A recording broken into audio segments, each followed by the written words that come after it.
You would take a personal shot at me. I didn't take a personal shot at you. Wait a minute. What are you talking about? You would take a personal. Put your glasses back on. Problem is, what's crazy is the Geno Smith one. Let me finish, Richard. I'm speaking. Thank you. I'll let you speak, but you're not speaking from experience. So stop raising your voice, Skip. Okay. Talk to me, Skip. All right. Are you going to let me speak or not? Well, you're speaking on something you don't have no experience doing. So, I mean, what point can you really make? I've covered the game for a lot longer than you've been alive. You've covered the game. Yeah. I've actually played the game longer than you ever played. So, like, what we're talking about is something that actually happens in the game that you can't experience unless you play it. Does Rich McCain? You can't show me a way that you want these tackles to be corrected because you've never tackled.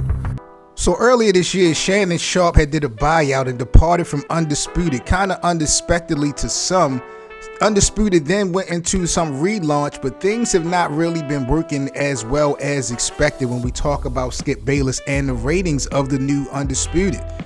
In this Mitchell report, we're going to highlight some of the key factors of reasons why Skip Bayless might be reaching his downfall.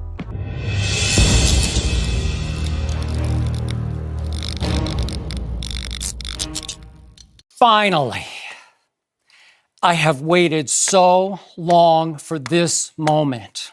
All right, guys, welcome back to the Mitchell Report. So I recently came across some statistics on how Undisputed has been faring since the relaunch a couple months ago. Currently, if you look, Undisputed is ranked like 17th overall of the top FS1 shows, retaining a pretty poor audience, I would say, of 103,000. That's like 16% drop off of the rankings this time last year. So how do we actually get here? Well, in Webster's dictionary, the word karma is pretty much defined as good or bad emanations felt to be generated by someone or something. Over the years, Skip Bayless has had quite a history of drama and controversy. I'm beginning to think that this recent decline can be credited to the phrase, you get what you give and you give what you get. Many people have been rubbed the wrong way from Skip's disposition, so we are going to briefly take a dive into some of the past of the most dramatic and controversial moments in the career of Skip Bayless and why it actually could be karma knocking at the door.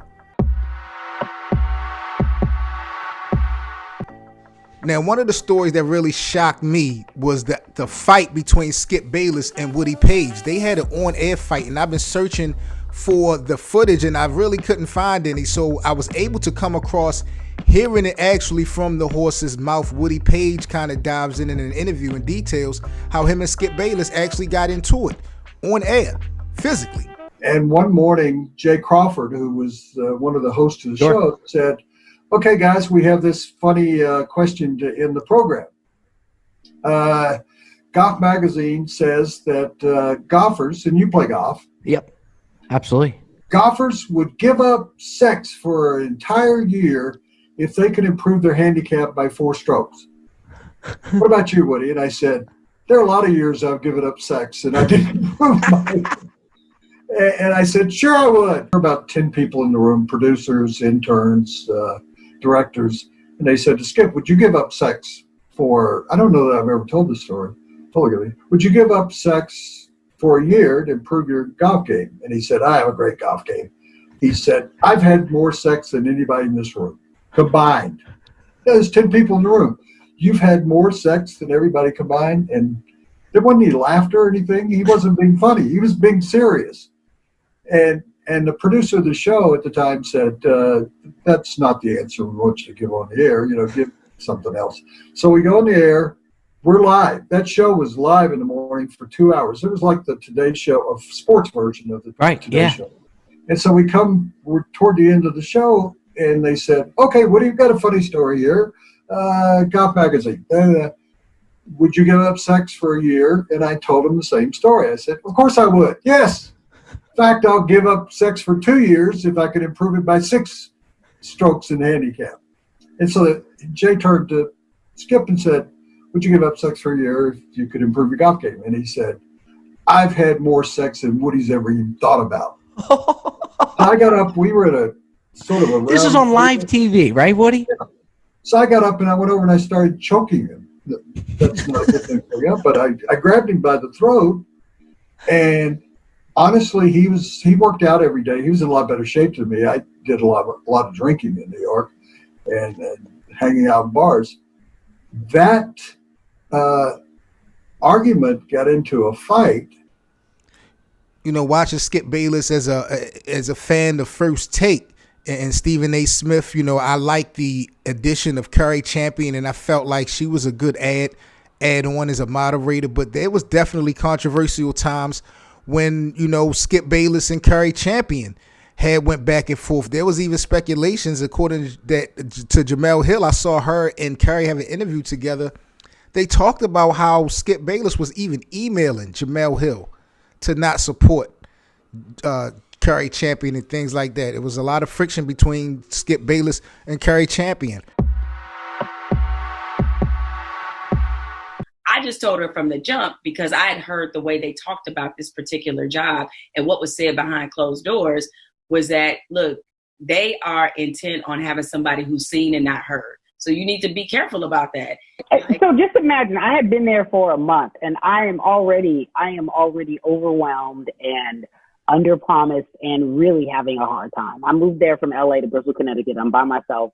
I'm working with the two hardest mofos in the building. She did it all out of, honestly, love and to protect me. And whenever we found ourselves in moments, i.e. me found myself in a moment where I was just completely feeling disrespected, she would, you know, jump online and fire up a couple of tweets or have my back in whatever way.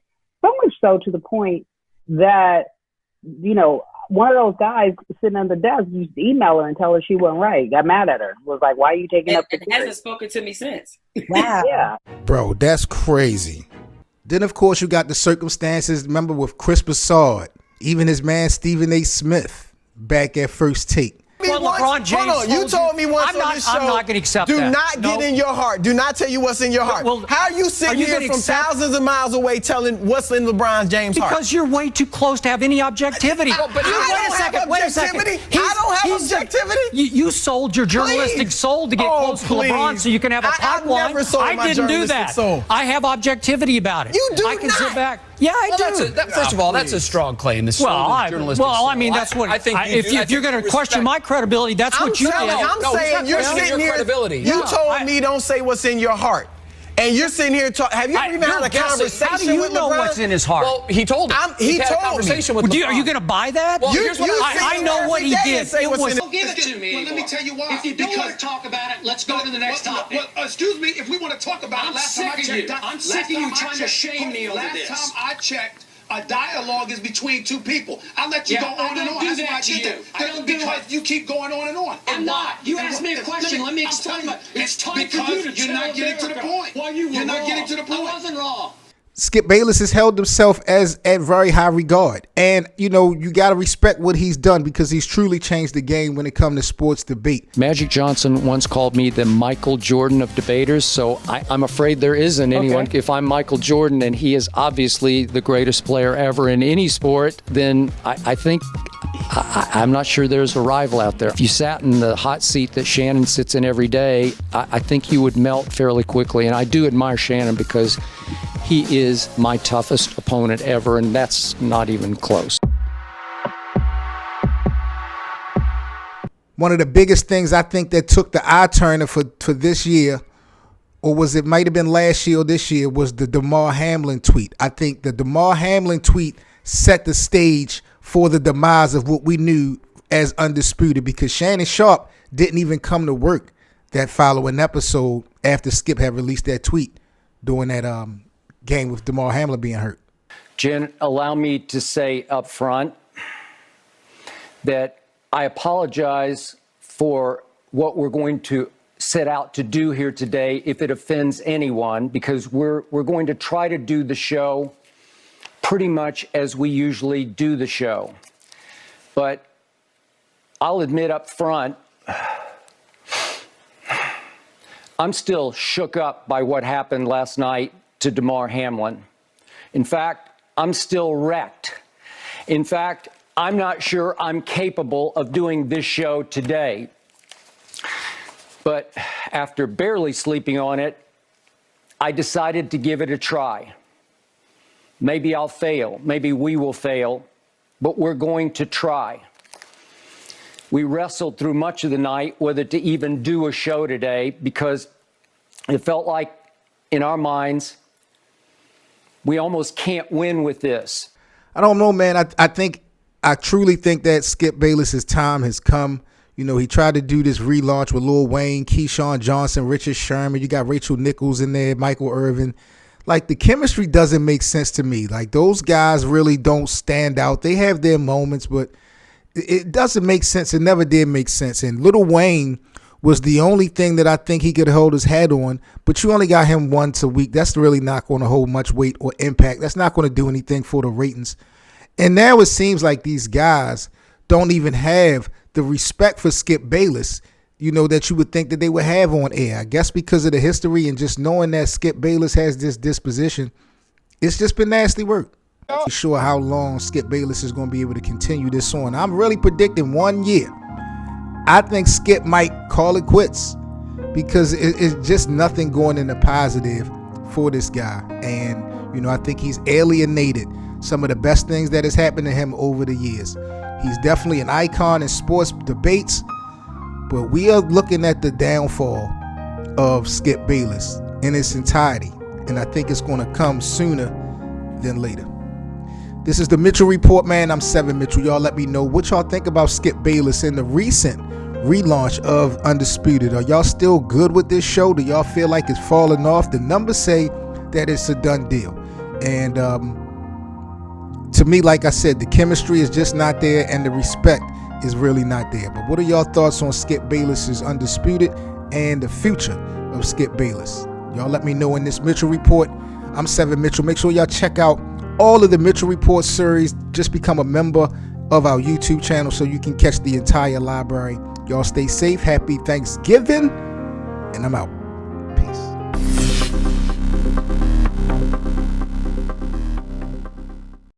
Be sure to smash that like button. And if you enjoy the Mitchell Report series, leave a little quick tip or donation at the Super Thanks. Most importantly, subscribe to the channel. Thank you. Don't forget to like, comment, and subscribe.